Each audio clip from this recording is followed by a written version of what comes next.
भंडारा गोंदिया जिला वासियों के लिए खुश खबर है। अब आपका मनपसंद channel BS crime India news अब आपके केबल नेटवर्क पर, जी हां, अपने केबल नेटवर्क के एशियन चैनल नंबर 50 पर उपलब्ध है। BS क्राइम इंडिया न्यूज पर खेल, राजनीतिक, क्राइम, साहित्य व अन्य खबरें प्रकाशित की जाती है। हमारे साथ जुड़ने के लिए तथा हमारे चैनल में खबरें, विज्ञापन आदि के लिए संपर्क करें 8669151757 पर।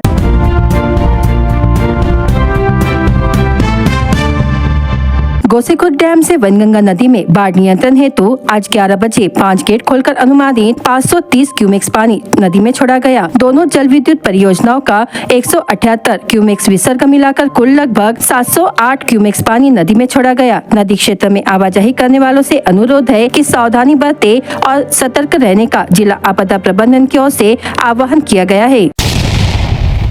स्थानीय अपराध शाखा की टीम ने मोटरसाइकिल की चोरी कर उन्हें बेचने के इरादे से ग्राम कुल्हाड़ी में घूम रहे आरोपी को गिरफ्तार किया है। उसके पास से 2,35,000 रुपए कीमत की 4 मोटरसाइकिलें जब्त की गई। आरोपी का नाम हीरापुर निवासी सुनील राहंगडाले बताया गया है। जानकारी के अनुसार गोरेगांव पुलिस थाना क्षेत्र में गश्त पर थी। इसी दौरान उन्हें जानकारी मिली कि हीरापुर निवासी आरोपी सुनील राहंगडाले मोटरसाइकिल बेचने के इरादे से ग्राम कुल्हाड़ी में घूम रहा है। जानकारी के आधार पर पुलिस ने उसे हिरासत में लिया। उसकी गहनता से पूछताछ करने पर उसने राजनांदगांव, हिवरा, सालिकसा में 4 मोटरसाइकिल चुराने का अपराध कबूल किया। उसके पास से 2,35,000 रुपए कीमत की 4 मोटरसाइकिल जब्त की गई। आरोपी को सालिकसा पुलिस को सौंप दिया गया है। उक्त कार्रवाई पुलिस अधीक्षक गोरख भामरे, स्थानीय अपराध शाखा के पुलिस निरीक्षक पुरुषोत्तम अहेरकर के मार्गदर्शन में सहायक पुलिस निरीक्षक धीरज राजुरकर, हवालदार विठल प्रसाद ठाकरे, सुबोध कुमार बिसेन, इंद्रजीत बिसेन, प्रकाश गायधने, दुर्गेश तिवारी, सिपाही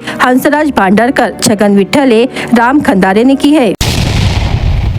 शिक्षा के अधिकार को सुनिश्चित करने के उद्देश्य से भंडारा जिले में 1 से 15 जुलाई के बीच एक विशेष खोज अभियान चलाया जा रहा है। इस मुहिम के तहत शाला बाह्य अनियमित रूप से स्कूल आने वाले एवं प्रवासी बच्चों को चिन्हित कर उन्हें पुनः शिक्षा की मुख्य धारा से जोड़ने का प्रयास किया जाएगा। महाराष्ट्र के विभिन्न जिलों से अनेक परिवार आजीविका की तलाश में पलायन करते हैं। इनमें अधिकांश भूमिहीन, अल्पभूधारक और आर्थिक रूप से कमजोर वर्ग के होते हैं। इन परिवारों के बच्चों की पढ़ाई में बाधा उत्पन्न होती है। विशेषकर बालिकाओं की शिक्षा से वंचित रहने की आशंका अधिक रहती है। इसके अलावा बाल मजूरी और बाल विवाह की घटनाओं में भी वृद्धि देखी जा रही है। प्रवासी परिवारों में अधिकांश मजदूर गन्ना कटाई के लिए पश्चिम महाराष्ट्र, कर्नाटक और गुजरात जैसे राज्यों में जाते हैं। ये प्रवासन प्रायतः सितंबर से मई तक होता है। साथ ही ईंट भट्टी, खदान, कोयला खदान, निर्माण कार्य, जिनिंग मिल, तमाशा कलाकार, भटके विमुक्त समुदाय और दिव्यांग बालकों की भी समस्या विशेष ध्यान देने योग्य है। शिक्षा का अधिकार अधिनियम 2009 के तहत ऐसे प्रवासी बच्चों को शिक्षा गारंटी कार्ड देने का प्रावधान है, जिससे वे जहां भी रहे शिक्षा जारी रख सके। इसके लिए 3 से 18 वर्ष तक की आयु के सभी बच्चों को इस मुहिम के तहत शामिल किया गया है।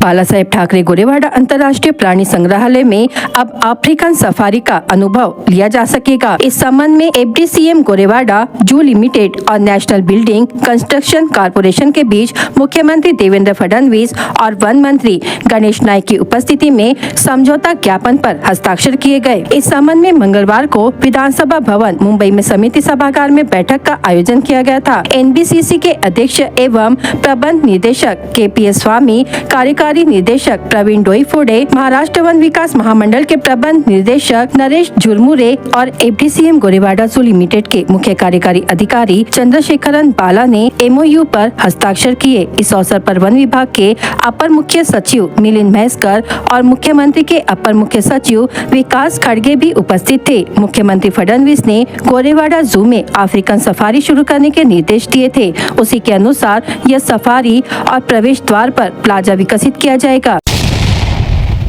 सोमवार की देर रात भारी बारिश में नागपुर से साकोली की ओर जा रहे दोपहिया सवार 2 युवक पहले बैरिकेड से टकरा गए, जिसके बाद निर्माणाधीन मार्ग पर खड़े कंस्ट्रक्शन कंपनी के ट्रक क्रमांक MH36 AB 7299 को जोरदार टक्कर मार दी। इस हादसे में दोपहिया सवार दोनों युवकों की मौके पर ही मौत हो गई। यह दुर्घटना 30 जून की देर रात नए बाईपास मार्ग पर कोरम्बी पुल परिसर में घटी। मृतक में साकोली निवासी सोनू पांडुरंग पालवे उम्र 23 वर्ष और मौदा तहसील के आखी गाँव निवासी मृणाल दत्तात्रेय मानवटकर उम्र 25 वर्ष का समावेश है। बता दे कि काम निपटाकर रात के समय वह नए बाईपास मार्ग से साकोली की ओर दोपहिया क्रमांक MH36A9727 से लौट रहे थे। इसी बीच कोरम्बी पुल परिसर में तेज रफ्तार दोपहिया बैरिकेड से टकराकर निर्माणाधीन मार्ग पर कंस्ट्रक्शन कंपनी के खड़े ट्रक क्रमांक MH36AB7299 को जोरदार टक्कर मार दी, जिससे घटनास्थल पर दोनों युवकों की मौत हो गई। घटना की जानकारी मिलते ही भंडारा पुलिस की टीम ने तत्काल घटनास्थल पहुंचकर पंचनामा कर शव को